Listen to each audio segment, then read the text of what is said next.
के स्कूल के अंदर एक महिला टीचर की धारदार हथियार से हमला करके हत्या कर दी गई। उसी संदर्भ में FIR number 591 sector 58 police station के अंदर बीएनएस की धारा 103 सब सेक्शन 1 के तहत दर्ज किया गया है।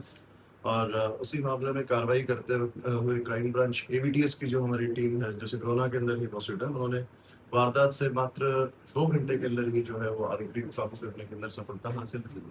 आरोपी जिसे गिरफ्तार किया गया है उसका नाम अमित है और कोट गांव का वो रहने वाला है, फरीदाबाद का ही। और जो मृतका को पहले से ही जो है वो जानता था, उससे परिचित था।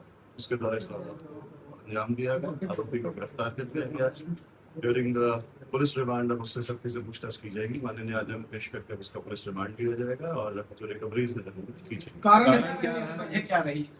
जैसे मैंने बताया कि जो मृतका है वो पहले आरोपी अमित के ही गांव के अंदर एज टीचर काम करती थी। वहां से वो पहले से उसे जानता था और अमित लगातार उस महिला का पीछा कर रहा था। वो उससे पीछा छुड़वाना चाह रही थी। उसने उसको पुलिस में शिकायत करने की भी धमकी दी थी। जब से उसने उसे इस तरीके की धमकी दी थी, उसके बाद उसने उसके साथ इस तरीके की वारदात की। वो जबरदस्ती उसको पीछा कर रहा था और जब उसने शिकायत के बारे में कहा कि मैं तुम्हारे बारे में शिकायत करूंगी, तो उसने उस वारदात पर प्रयास किया। कहाँ से गिरफ्तार इसको किया गया? जो आरोपी है उसको सिकरोना के पास से ही गिरफ्तार कर लिया गया था। वारदात से मात्र 2 घंटे। एसीपी साहब अभी काम क्या करता है? आरोपी जो है 21 वर्ष का है। इसका पुराना कोई क्रिमिनल रिकॉर्ड नहीं है। ये दूध बेचने का काम करता है और वहीं आसपास के इलाके के अंदर दूध बेचता है। एसीपी साहब, इसने लड़की ने पहले 2 बार शिकायत दे चुकी है पुलिस में और उसके जो है क्या नाम, उसके बावजूद भी उस पर कोई कार्रवाई नहीं होती। तो इतना बड़ा हादसा नहीं होता अगर कार्रवाई नहीं जाता। जो इन्होंने अगर पहले कोई भी शिकायत दी थी, तो जैसा आपने बताया है उसमें उनके द्वारा कोई कार्रवाई नहीं करवाने के बारे में कहा गया था। और अगर कोई कार्रवाई इस तरीके की शिकायत दी जाती है तो डेफिनेटली उसको करेंगे। कितने समय स्कूल में भी इतनी देर तक ये खड़ा रहा है, स्कूल प्रशासन ने भी कोई शोर नहीं मचाया, इस तरीके का कोई सिक्योरिटी भी इतनी नहीं थी।